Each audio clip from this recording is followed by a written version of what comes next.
The Abbott and Costello program. Listen to the great rhythms of Freddie Rich and his orchestra, the swingy singing of Connie Haynes. And that chubby little chap who only this morning put his cupid bow lips against Santa Claus's ear and whispered,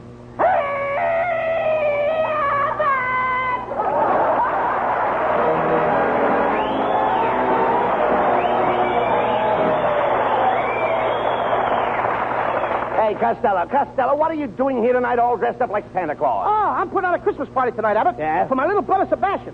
I got the Santa Claus suit, a bag full of toys. I even got a sleigh. Now, how about the reindeer? The what? Don't you have reindeer? Not in California, honey. Look, where are you going to have this party? In your suite? My what? Your suite. You're cute, too. Look, talk sense. Christmas doesn't come until next Monday. Why are you having Sebastian's party tonight? I gotta have it tonight, Abbott. What do you mean? I simply gotta have it tonight. Why? Sebastian won't be home Monday.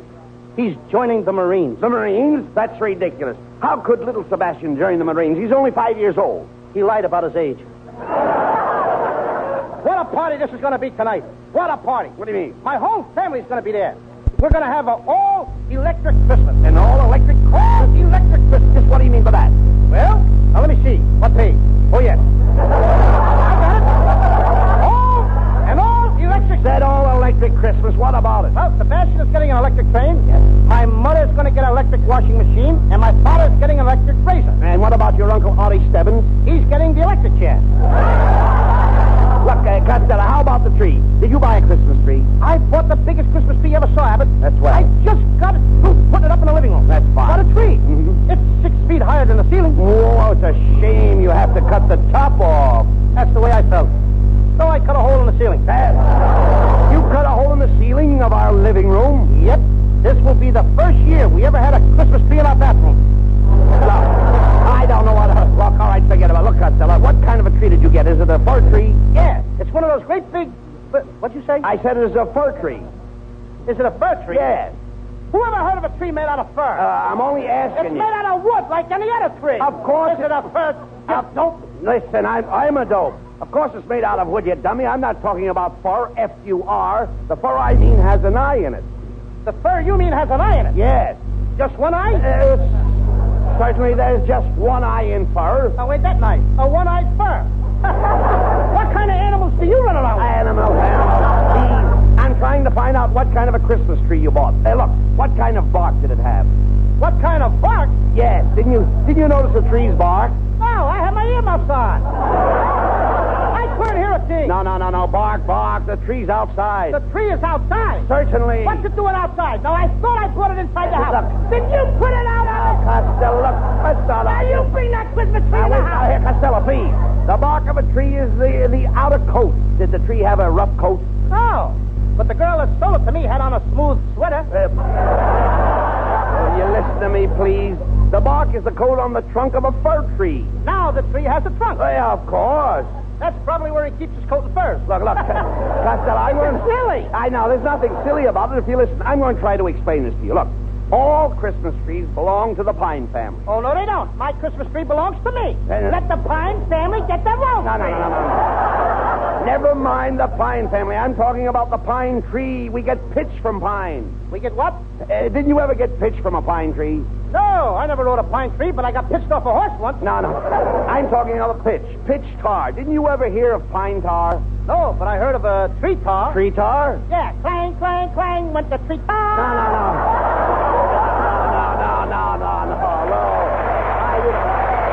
Look, I'm trying to tell you the fir tree is a species of pine. Now, you can tell the different kinds of pine trees by the shape of the cones. By the shape of the cones? Yes. Now, what shape are the cones? Well, you know the shape the cones are in. What are they? Well, Meyer Cone, he's short and fat like me, and Mrs. Cone is skinny like you. No. Look, never mind that. I'm talking about the cones in your tree.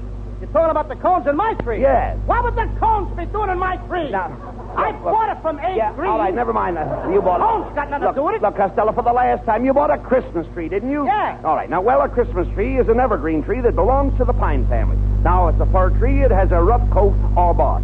If you climb the tree, you'll find a bunch of cones, and they will be surrounded by long, sharp needles sticking in their limbs. Now, just a minute, Abbott. This time you have gone too far. Gone too far? That's what I said. What do you mean by that? I didn't mind it when you said that my tree belonged to the pine family. I thought you were only slightly crazy when you said the tree barked and wore a fur coat, and that keeps the coat in the trunk. But when you asked me to climb that tree and stick long, sharp needles into the limbs of my friend, the cone, not only have you impugned on my good name, but you have dragged me through the muck with mire, and Mrs. Cone is not going to like it.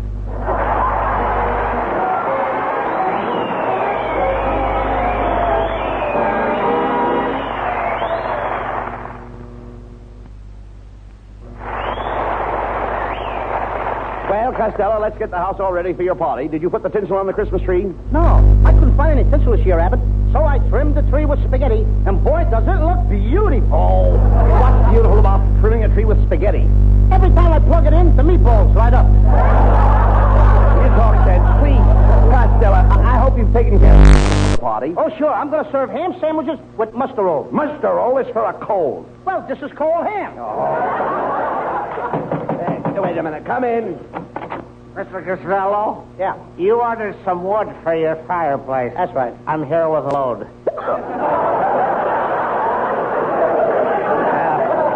Where do you want me to put it? You'd better put it to bed.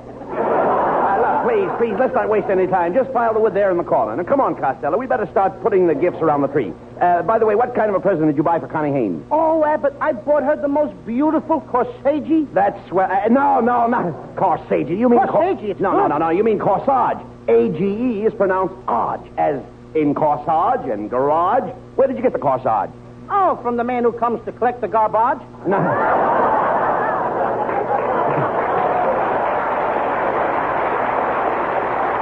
This is going to be a fine party, I can see. What in the world was that? It was me, Uncle Bud. Sebastian, what are you doing with that shotgun? It's a present for you, Uncle Bud. I was hanging it on a Christmas tree, and it went off. Well, I hope you didn't break anything. Do you know that mahogany door that leads into your den? Yes? Well, it's a screen door now. Oh, come on, Sebastian, run along. Say, I wonder where the holly berries and the flowers are and all that I ordered. You ordered flowers? Yes. Yay. Well, now, wait a minute. Can you think of anything nicer than flowers on the table? Yeah, meat and potatoes. Oh. Wait a minute. That's probably the flowers. Come in. The flowers I am dandy.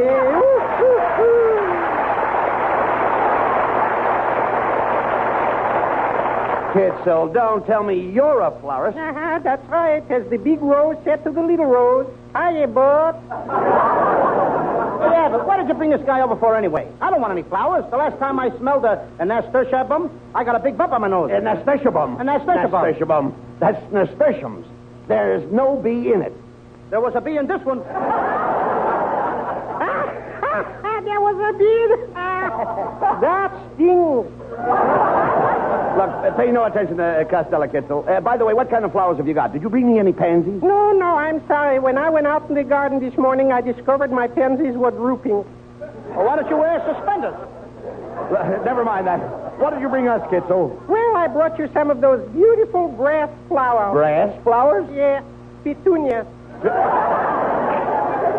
Gentlemen, how's about buying one of these beautiful holly wreaths? They come directly from the Catskill Mountains. Oh, what's so wonderful about that? Why, Costello, have you ever seen the Catskill Mountains? No, but I've seen the cats kill mice. Look. That was some joke, eh? Never mind. No time for joshing. Now, gentlemen, for goodness sake, you're wasting my time, and time with me is money. Oh, yeah? Well, I'd like to take a peep at your income. What are you, an income thief? Yeah. You know, I'm a very busy man. Do you want to buy some flowers or don't you? Make up your mind, yes or maybe. Costello, let's see what Kitzel has in that box. Costello, for goodness sake, watch where you're walking. You just stepped on my puppies. On your puppies what? The plants you just broke are puppies. So what? I'll buy puppies some new ones, and I'll buy some mummies, too. Costello, you ought to be I'll buy mummies some, too. You ought to be Either way, it don't mean nothing. I don't care. You ought to be ashamed of yourself. Come over here. You know what's wrong with you, Lou? Here I get Kissel, a great florist, to come here and decorate your house for the Christmas party, and you deliberately insult him. Yes, that's right. Costello, if I wasn't a bigger man than you, I would punch you right in the nose. Well, it so happens that I'm bigger than you. That's a better reason. Well, I bid you good night, gentlemen. And that's a fine way to talk to Kitzel. Don't you know that he's famous all over the world for his flowers? His flowers win prizes everywhere. They do? Oh, certainly. Why, next week he's going to exhibit at the Pasadena Flower Show. No. Yes. Kitzel is going to show his rhododendrons. To everybody? Yes. Well, what do you know?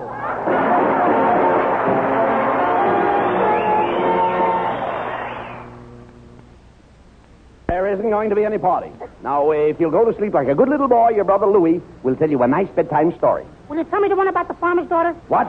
I never heard of such a story. Get the character of my Uncle Bud. No. Costello, you've got to get this little boy to sleep. Why don't you sing him a lullaby? Okay, Bud. Go ahead. I'll sing him something. Come here, Sebastian, and sit on my knee. I'm going to sing you a beautiful song about Christmas. Now listen to me. I'm a dreaming of a white Christmas. I had a hard day today. Just like... You know, Sebastian, I was a little boy like you.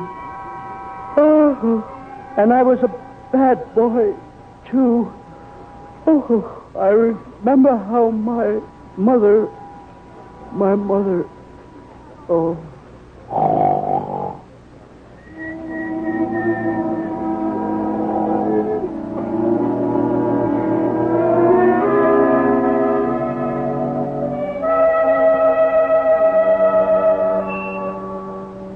Look, Uncle Bud. Louie has gone to sleep. Yes, your brother Louie always gets sleepy after dinner. I wonder if we ought to pick him up and burp him. No. Shh. Don't disturb him. He's dreaming.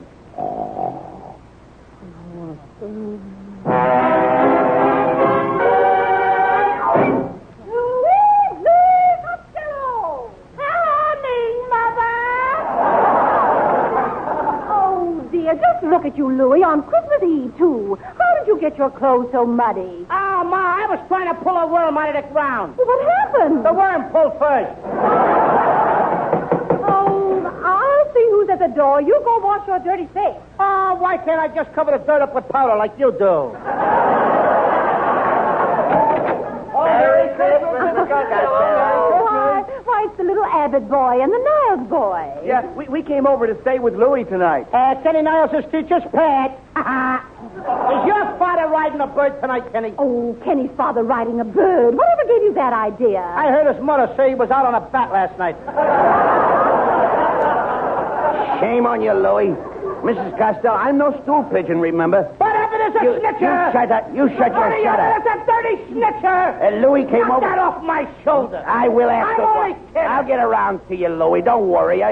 Louie came over to my house and asked my mother to take off her shoes. Louie? Yes. Why did you ask Mrs. Abbott to take off her shoes? I heard you say she was getting crow's feet, and I wanted to see them. And they never flied an inch. Oh. Now, you children, stop this arguing and get into bed immediately. And I don't want to hear another word out of you until morning. Now, good night. Hey, let's not go to sleep. Hey, let's wait up for Santa Claus. What do you say? Hey, listen to those sleigh bells. You must be Santa Claus. Look, he's parking up there on the top of the roof. Hey, he drives like my old man.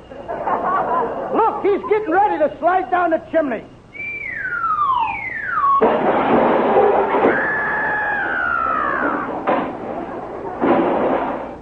Who built that fire in there? I did. I wanted to see you make a nash of yourself.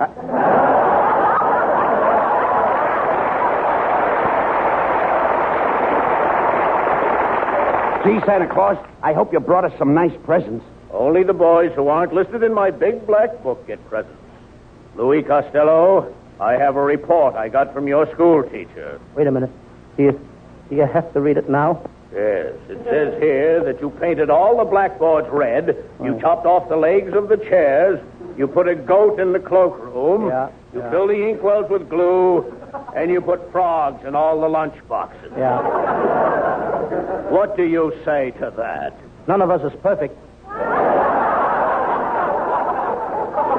I'll get back to you later, Louis. Now, Buddy Abbott, what do you want for Christmas? Well, Santa, my mother told me to ask you for a new slingshot. Well, here it is. But why does your mother want you to have a slingshot? So she can get her garters back. You behave yourself, Louis. Yes, ma'am. What? Yes, sir. That's better. You gotta be one or the other. Now, Kenny Niles, it's your turn. Here's a beautiful present for you. Oh, goody, goody. It's just what I always wanted, a nice little tinker toy. That's a great present for you, Niles. A little tinker toy for a big tinker. All right, Kenny, you and Buddy Abbott run along to bed. I've got something to say to this little Costello boy. All right, thanks for the present, Santa. All Good right, night. Good night. Now, Louis Costello, let's see what else I have written in my big black book. Every naughty thing you've done is in this book. If he ever turns to page 8, I'm cooked. Aha! Page 8. He hit it right on the head. I see that a few years ago you flirted with a little girl in school. Is that true? Uh-huh. Did you give her your class pin? What class pin? I was only 2 years old. I gave her the only pin I had. Well, let's let the whole thing drop. That's what happened. That settles it, Louis. I'm afraid there's nothing I can leave you for Christmas. Nothing? You mean just plain nothing? That's right, Louis. A great big nothing? Yes, maybe someday when you've learned to behave yourself, I may come back again. Good night. Nothing at all. Oh, I'm a bad boy. Nobody likes me anymore. Even Santa Claus can't even stand me. Those two snitches, Buddy Abbott and Ken Niles, they both got presents. But I got nothing. I'm going to write a note, and I'm going to run away from home. That's what I'm going to do. Dear Mom and Dad, when you read this, I will be 1,000 miles away.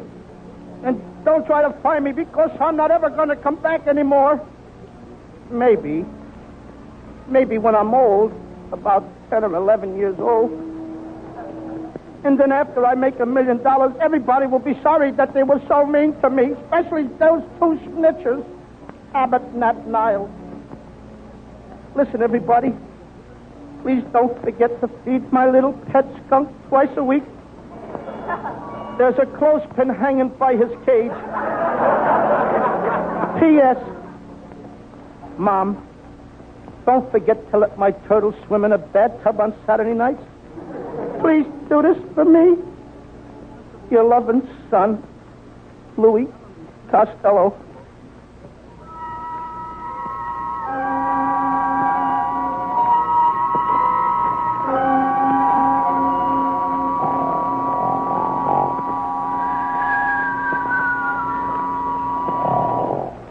Hey, look, Sebastian. Your brother Louis is still sleeping. The poor guy, he went to sleep thinking that nobody was coming to his party. Yeah. Will he be surprised when he sees all the people? Come on in, everybody! Merry Christmas! Come on, Costello. Wake up, wake up. Wait a minute. What's going on here? We're all here for your party, Lou. Connie Haynes. Oh, I'm glad you came. I've been waiting all year for you to sit up. Oh, boy, all year for you. Just to be Santa Claus for you. Come on, sit on my knee and I'll give you a big kiss. But Santa Claus wouldn't do a thing like that. That's the way they do it at the May Company. Boy, am I glad to see all you people. I had a terrible dream. I had a terrible dream that nobody cared about me anymore. Yeah. I was dreaming of a slight Christmas. I thought my friends had passed me by. Why, you know, Costello, That you're one fellow that we all think aces high.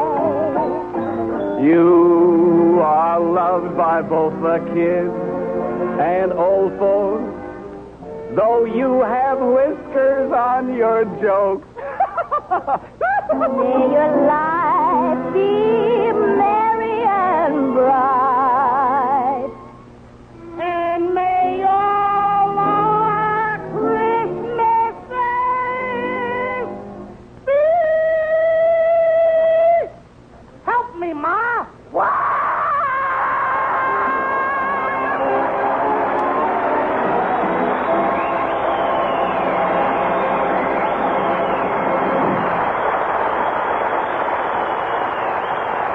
And now here are Bud Abbott and Lou Costello with the final word.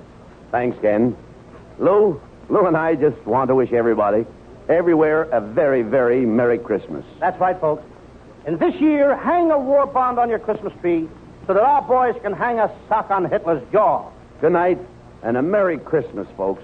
Merry Christmas, everybody. Get well quick, Betty. Get well quick, Betty.